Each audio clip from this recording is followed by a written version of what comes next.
Om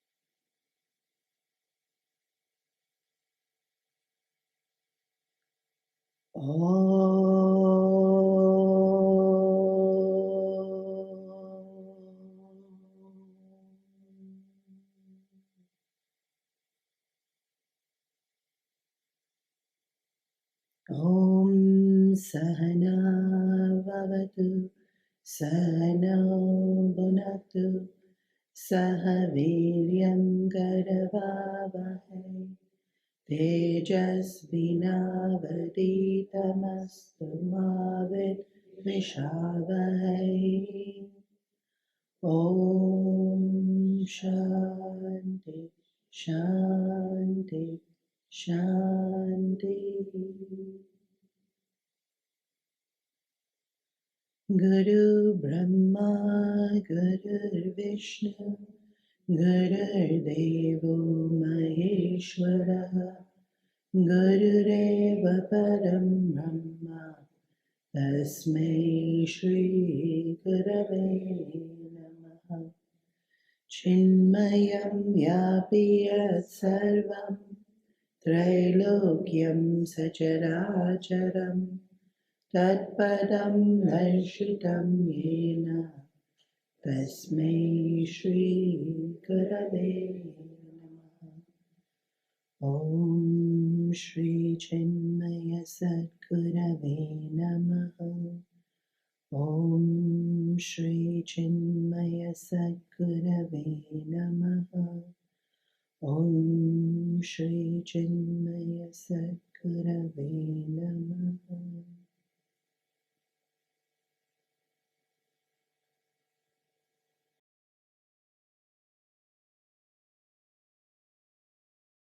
In the villages of India, they would have communal showing of movies. So everyone would come along, put out their mats, collectively join. And on one such day, a young farmer came. He was early. So he thought, I'll take a nap. He rolled out his mat, stretched, and fell peacefully asleep. Must have been a really good nap, because when he woke up, the stars were out, the moon was bright, the movie was over, and everyone had gone home. So he rolled up his mat and went back home.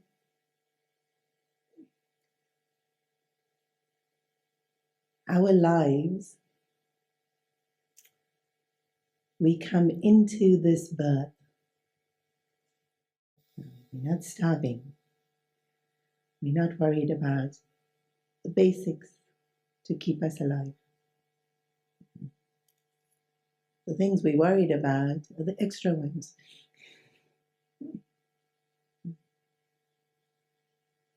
Already that's such a blessing.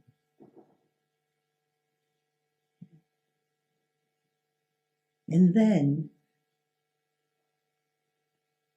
we have access to satsang.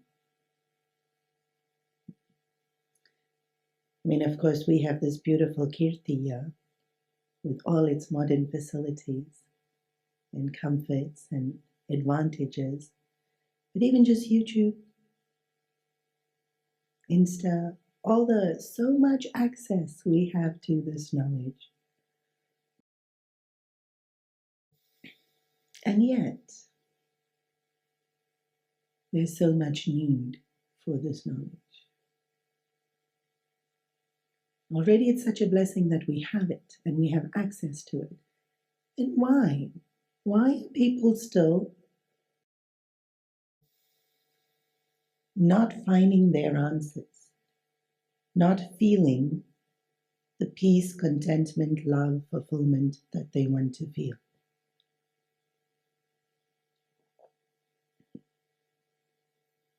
And to put it very simply, we're lazy.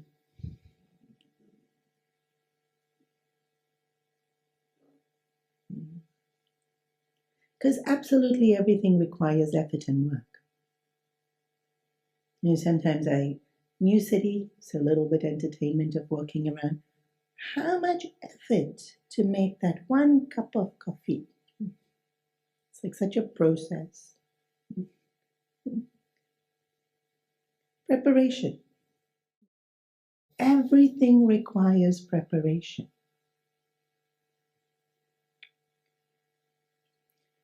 For us to experience all those things that we want, peace, fulfillment, love, happiness, preparation is required. And so the first preparation is for us to be able to concentrate our mind, to be able to actually absorb knowledge. We first and foremost need the ability to pay attention single-pointedly.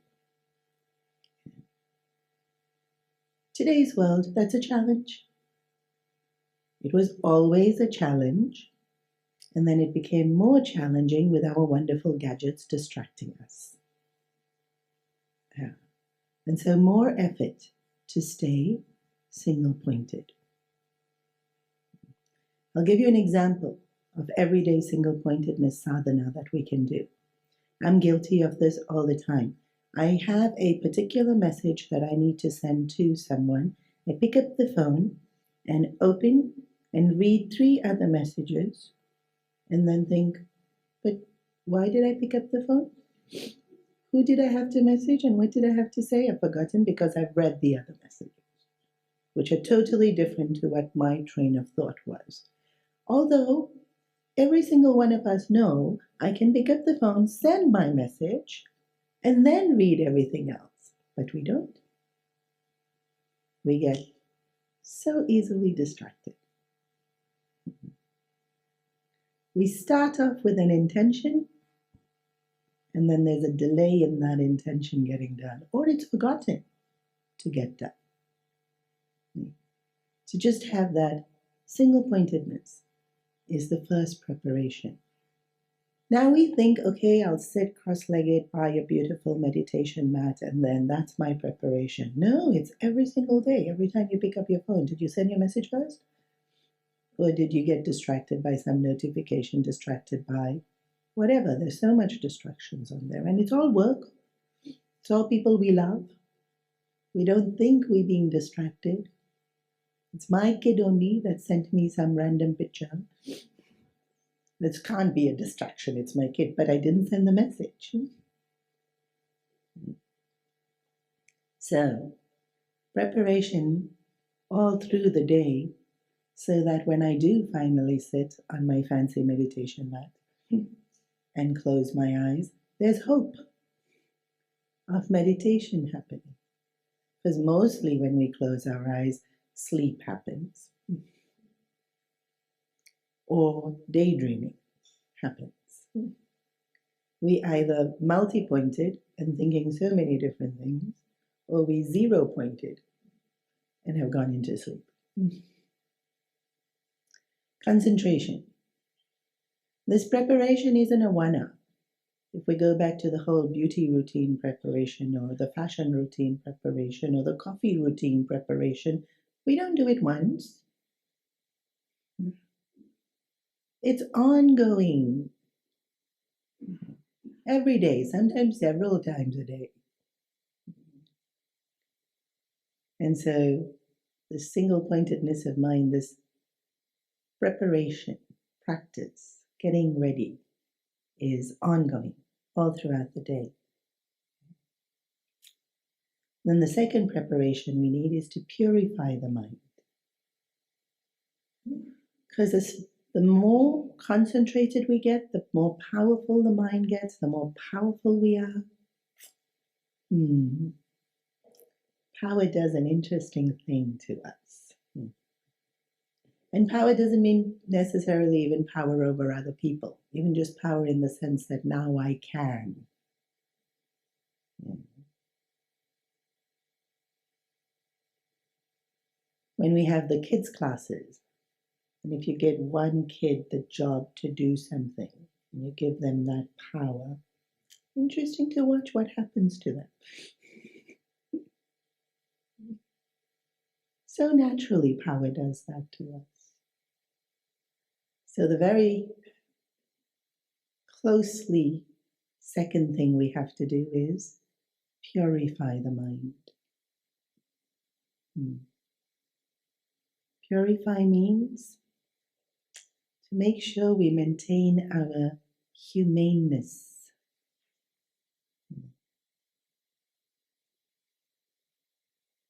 Our empathy, our compassion, our patience, acceptance, our ability to understand. Purify means also when we proactively doing all those virtues that we want to live up to. Because we might have the virtue, but we don't do it, remember, because we're lazy. Because the virtues are all difficult.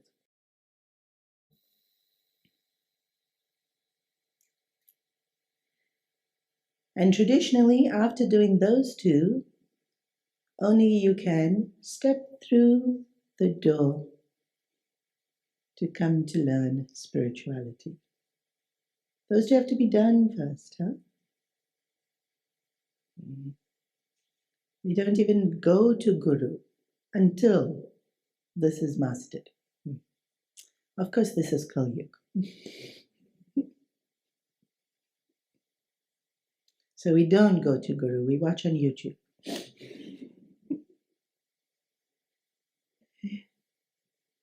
So then we have the most basic, it's not a problem, stage is I don't know. I want to meditate, I don't know how to. Want to control my anger, I don't know how to. I want to understand the scriptures, they're all in Sanskrit. I don't know. Right? So it's like I said, it's not a challenge, it's just the stage we get to. We get to I don't know even before we purify and concentrate the mind, because we didn't know then also. And then we try to solve I don't know without the preparation. Then we do know, but it doesn't work because we didn't do the preparation. So we solve I don't know, and in the spiritual journey we call this Shravanam, by listening.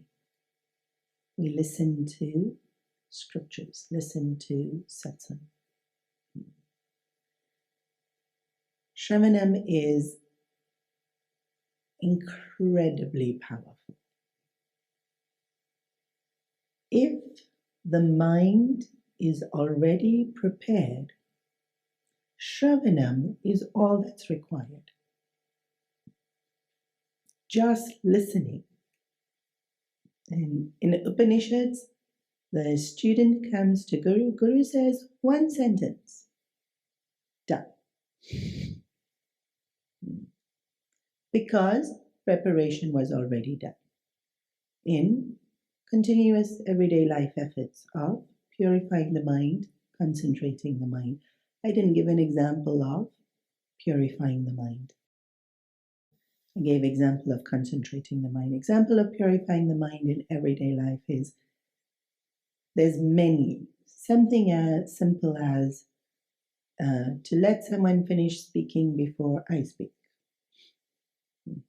Why? Because, of course, what I think is so important, and it doesn't matter that you haven't finished telling me what you think, and I want to tell you what I think.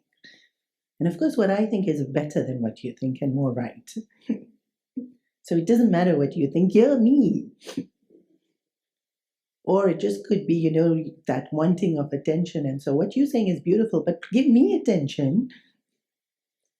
And so it could be like, so when I understand whatever my motive is, that's turning my attention more to me than another person, the exercise of purifying my mind is allowing the attention to be on someone else.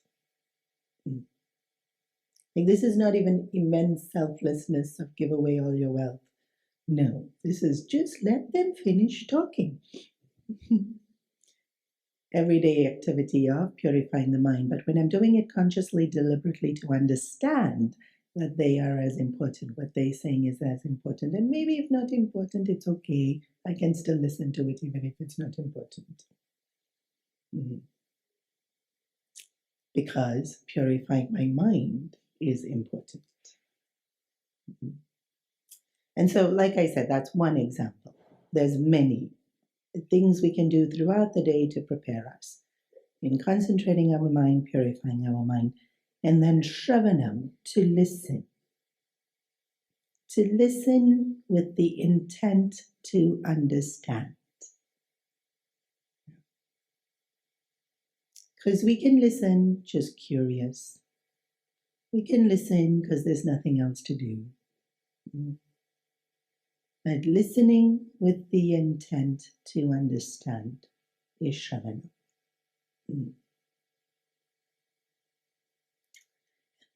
Then we hear, but it doesn't always make perfect sense. Sometimes, maybe while listening, my attention wavered. Or I could have been completely focused, but didn't understand particular term, technology, vocab. The logic wasn't that clear to me, so how did they get from A to C? I missed B, even though I was listening. So I don't always understand what was said. And how will I know? If I can repeat it to someone else in a way that they understand it. Sometimes after a satsang, I will hear somebody repeat what I said, and it's interesting. How we listen with filters. We listen to what we want to hear. We listen to what we agree on.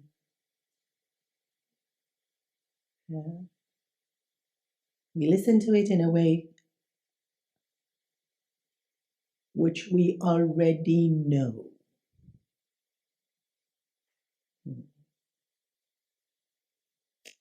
So, Mananam is the second one.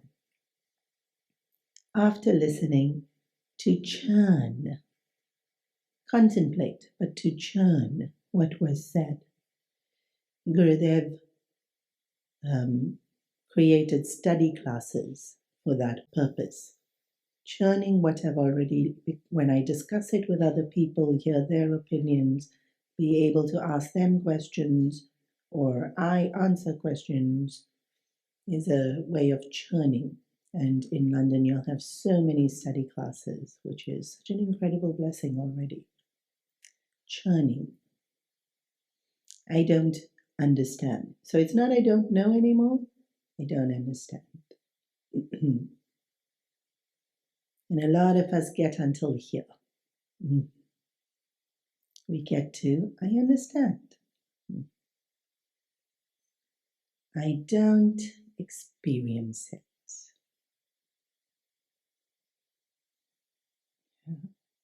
So frustrating. I came for the class, I understood it, but I'm not feeling that. And this is meditation. To be able to feel it and experience it, nididhyasa. So to solve I don't know, Shravanam. To solve I don't understand, Mananam. To solve I'm not experiencing it, nididhyasa, meditation. But all three of these require preparation.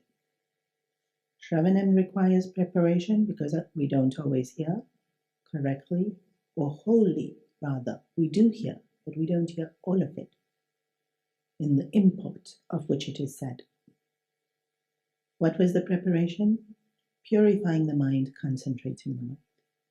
Mananam requires preparation. Because sometimes we'll get to the discussion group and we'll keep arguing. No, it's like this. Even then, purity of mind. Because I don't like to use the word right and wrong, but if what I was thinking wasn't quite what was implied by the speaker or by the scripture, purity to be able to let go of my pride or my sense of worth and accept that no, it was a mistake.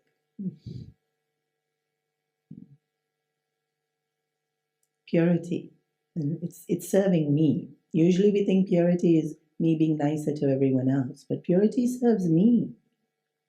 Because my pride makes me so stubborn that this is the way it has to be seen or done. And then it may not be. So purity lets me let go of that insistence. I'm not feeling bad. I'm not feeling insulted. I'm not feeling ashamed. I'm not feeling purity. Otherwise, somebody says something contrary to me, and I'm like, how dare you? Don't you know how long I've been doing this? Years of experience. All of that harms me. Purity makes me nicer to me. Then I can be nicer to everyone else. And then Nididhyasana, well, that requires the most amount of preparation. Why? Because in Shravanam, we're listening, and we listening to words, knowing the meaning of the words, which we do every day, all day anyways, and we know how to. Mananam, we've heard the word, and then we drop the meaning of the word to be able to understand. We drop the word, to be able to understand the meaning. Right? So it's not about technically the word now, we're just understanding the essence of what the word means. Because it's usually more than the word. Mm-hmm. In Nididhyasana, the scriptures use words to indicate the highest truth to us. In Gurudev's example, we use the finger to point. When we use the finger to point, we don't stay looking at the finger. We look at the finger and then we follow the direction. Shravanam, you're looking at the finger. Mananam, you're following the direction. Nididhyasana, you're seeing what's being pointed out. So in Shravanam, you're hearing the word. In Mananam, you drop the word and you're holding on to the meaning. In Nididhyasana, you drop that also. And you followed where it was pointing towards. Because there's no more words. Something like, this is very hard to give an example for. I love you. Words. Mananam is you drop the words. But you know what it means, you've understood it. Nididhyasana, there's no words. Just in the presence of the person already relating it, you experiencing love. You may not even know what already experiencing it. Like love, anger also.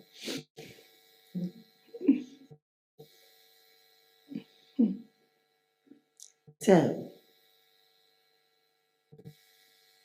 Shivoham is the chorus of the Nirvana Shatakam words. Shravanam. Mananam we're going to be doing. Well, Mananam together on the meaning of those words. But Nididhyasana, to look in that and actually see what's being pointed out. Asana needs the amount of preparation. Shravanam, I can hold on to a word, it's easier. Yeah. Even to expand the idea, we've had a concept, a subject. We're able to understand the more wider implication of something. This letting go of all of it, we haven't had it. And so more preparation required for Nididhyasana. And so the preparation that's required is what the format of the scriptures, which is echoed all through Nirvana. Negation first. Letting go first. Negation is I am not. And this is the format of all Vedanta. I am not body, not mind. And so we should start on the first verse. Manobudhyahankara chittaninam. Manobudhyahankara chittaninaham. Na cha shrotra jihve, na cha ghrana netre. Na cha shrotra jihve, na cha ghrana netre. Na cha vyoma bhumirna tejo na vayuhu. Na cha vyoma bhumirna tejo na vayuhu. Chidananda rupah Shivoham Shivoham. Chidananda rupah Shivoham Shivoham. Shivo Chidananda rupah Shivoham Shivoham. Chidananda Rupa Shivoham Shivoham.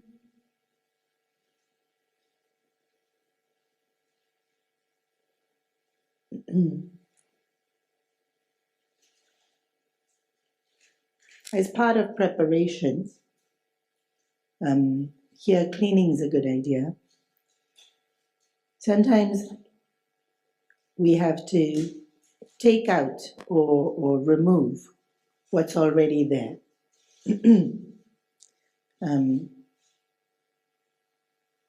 So, what's already there in our thinking? In terms of preparing for Nididhyasana, removing what's already there in our thinking is negation. So, right, every day, all the time, we are thinking, we are our minds, our emotions, our thoughts. We do this quite diligently through the day. Because even the question that we ask each other when we meet each other, how are you? What do we answer? Well, fine, thank you. But if it's someone we really want to tell what we are, then we'll be a bit stressed. Too much going on now. Stress refers to mind. Yeah. Or tired. Oh, great. Lots of energy. Had a good night's sleep. How are we as bodies? How are we as mind? Of course, we can't reply, I am eternal soul, auspiciousness I am. But the thing is, we don't even think it. It never even features.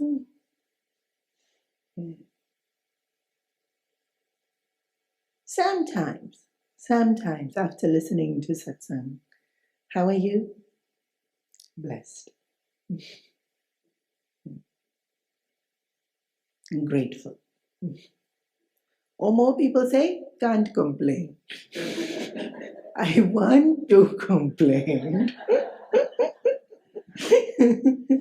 But I've already listened to enough satsang to know that I really shouldn't complain. So I can't.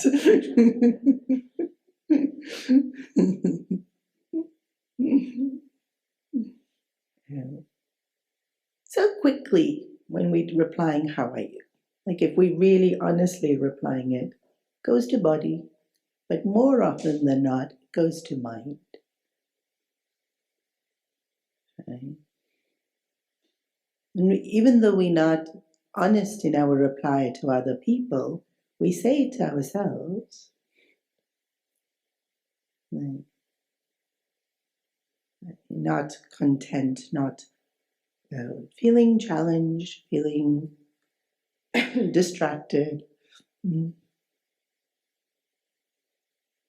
Very often, actually, answer to how are you is distracted, confused.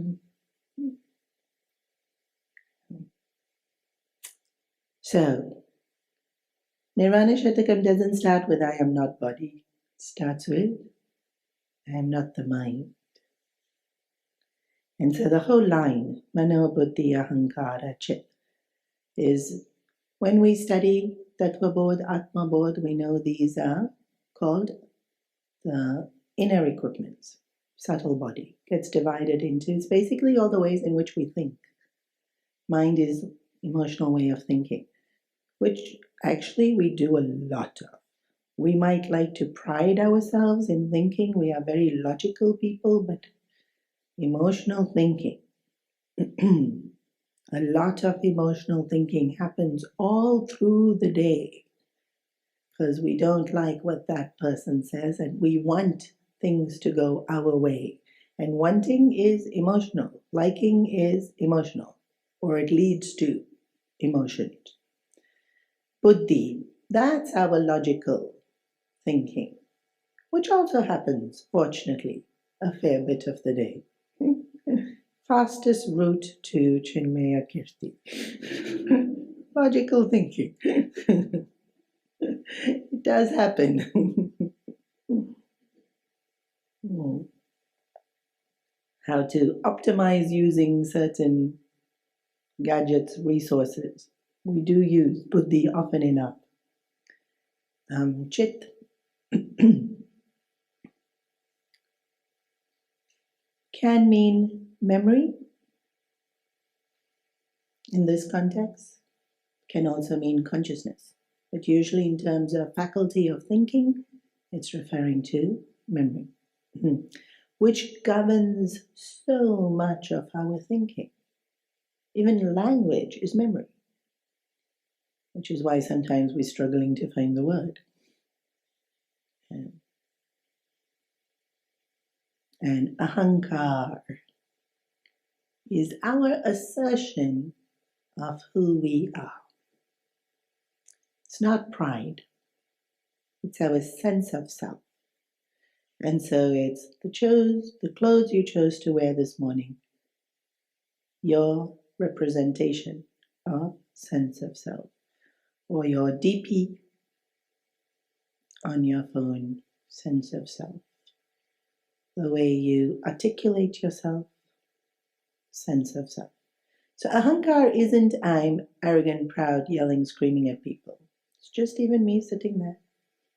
My body language, my expressions, the impression I am creating that I want you to perceive. That's happening all the time, isn't it? Ahankar is working very hard, consciously, unconsciously. Because for us to do anything, a thought would have facilitated that expression on our face. A thought of choosing creates the words we use, the fashion we encourage, ahankar. So what I'm trying to say is that the thoughts are happening in the background all the time. And so when we asked, how are you? That background thought is already there of the emotional thinking, the logical thinking, the memories, the ahankar expressing itself. And then whatever's in the forefront of our thinking is what we are aware of. But there's lots of things we are thinking that we are not aware of. Something like with our vision. We are aware of what we're directly looking at, but we are receiving in information which is a lot more than what we are directly looking at, periphery vision. And we don't, because we're not focused on it, it's gone in, and we don't even know it's gone in sometimes. So that, and of course, everything that we are perceiving is a thought. So even with just this one sense, so much is happening that we're not consciously aware of, because information from periphery vision is going in. In the same way, with our thinking processes, some we are conscious of, quite a bit we're not conscious of, which is happening right now. And then there's lots that has happened and is there in storage, subconscious memory. And so it's not right now happening, but it's there and it's influencing us because memory is influencing us, which is why Chit is specifically mentioned. So, who am I? All this. It's not one thought. I'm not one thought that I'm thinking right now. There's so much. It's a highway. And sometimes we're consciously aware of thinking 2 or 3 things at the same time. But we're not consciously aware of the 8, 9, 10 things.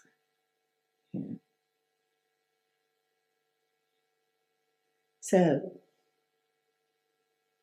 preparation is to be able to see it,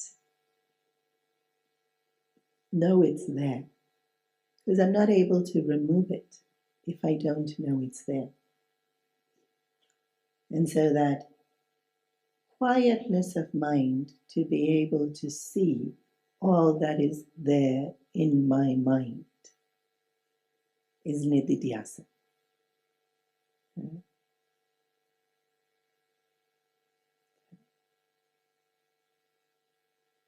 And when we open lots of, what's it called, windows on our phone?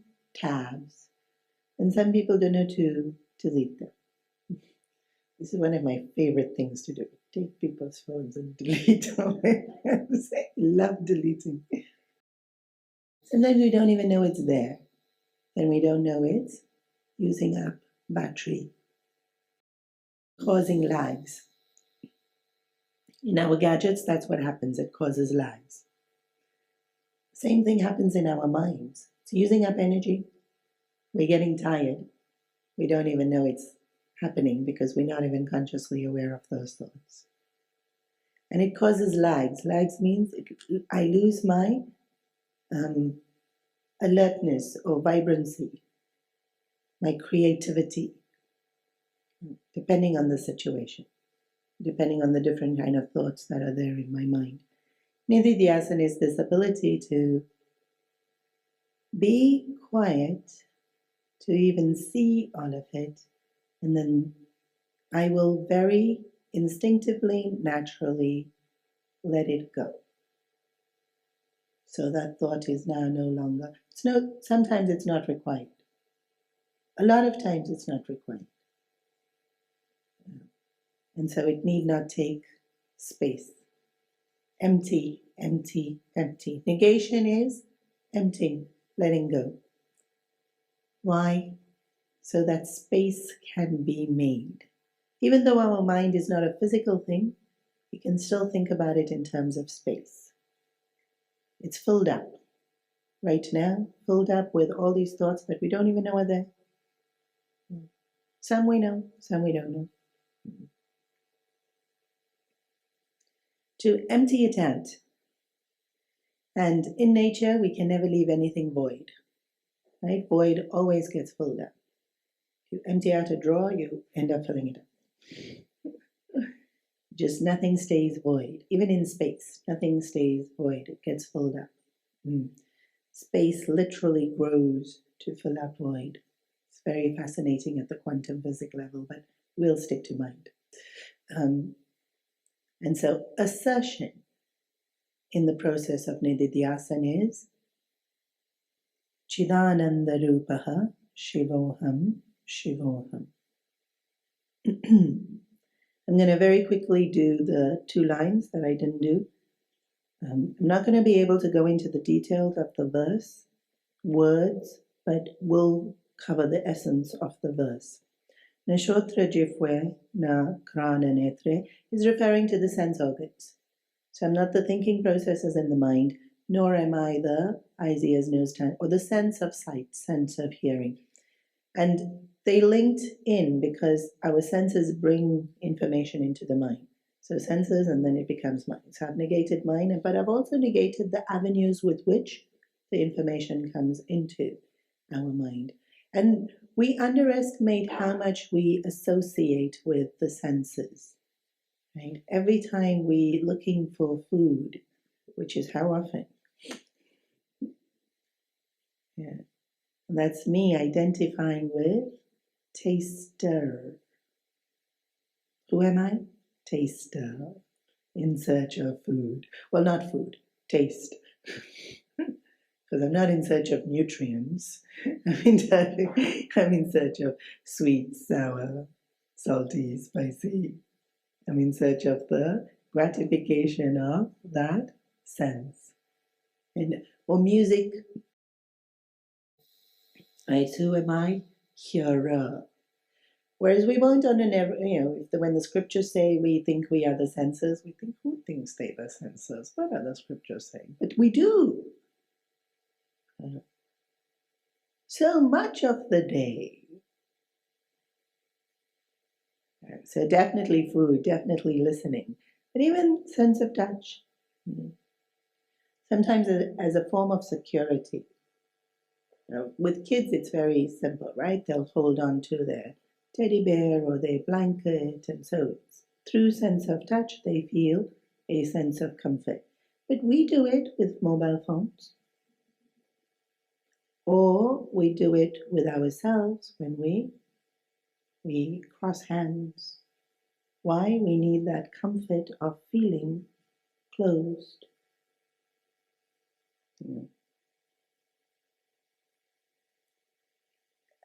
The scriptures have given a very wide way of saying it. The implementation of it is in such small ways in our lives. Yeah. And sometimes people play with hair. This is touch. And this need to.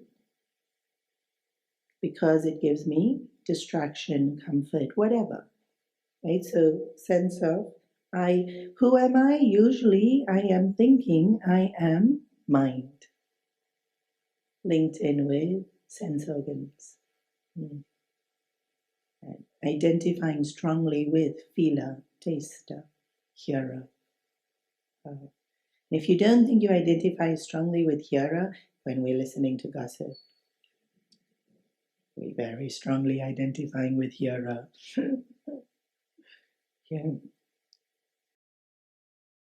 na vyomi, na bhumi, na tejo. So it's gone in reverse order. It's the senses are created from the 5 elements: space, air, fire, water, earth. And then the senses collect information to make our mind. So here it's saying we're not the mind, we're not the senses that lead all the information into the mind, we're not the elements that create both the mind and the senses. Right? Space, air, fire, water, earth is the building blocks of all of Prakriti, all of creation. And so all our thoughts throughout the day will be identified with these. Maybe not space, air, fire, water, earth, but definitely identified with seeing, hearing, tasting, touching, smelling. And definitely identifying with remembering, or our sense of self as ahankar, our ability to think logically, and our default setting of thinking emotionally. Nididhyasana is to be able to see all these thoughts dancing in our mind, to be able to actually clearly see them. And the more clearly we see them, this is a beautiful thing about thoughts, they're not very insistent. They're happy to drift away. Literally like steam or fog that disperses. It's probably the closest, or when we light a agarbatti and that slight waft of, it's not smoke. Is it smoke? Yes, it's smoke. That one thing that's like a thought or a thing of thoughts. So it's so non-solid. It's so easy to dissipate. That's our thoughts. It's as unsubstantial as that waft of smoke of the agarbatti. And so you just look at it in Nididhyasana, gone. How cool is that? Please remember there's hundreds and thousands of thoughts, so we have to do a lot of looking. But the cool bit is, gone. If you truly look at it in Nididhyasana mindset, because in Nididhyasana mindset, the mind has already been prepared, purified. Yeah? And with that sense of stillness, when all other thoughts evaporate, Chidananda Rupa Aham, I come to see. Even though we use the word assert, it's not asserting. No, it's already there. I already am. Chit, consciousness, ananda, bliss. Roop. Roop means form, but it's being. I am already of the essence of consciousness, bliss. Shiva Aham. Shiva, although we normally associate it with the deity of the Trinity, Brahma, Vishnu, Shiva, the word Shiva means auspiciousness, which in a very non-nice way we can say life. It means it doesn't sound so romantic and profound when you say it's life. But when you think of death, suddenly life seems incredibly beautiful and such a privilege and so very sacred. And it's not being alive, it's life. It's that dynamic quality of the ability to shine, have the variety of expressions that we do.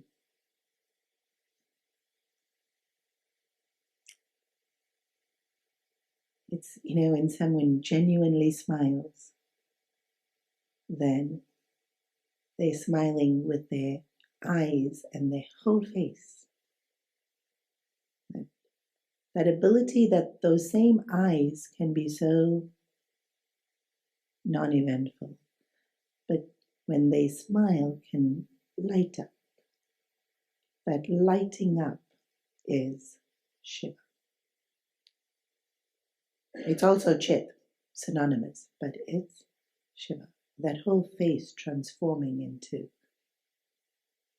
beauty and joy of a smile is auspiciousness. And that's already who I am.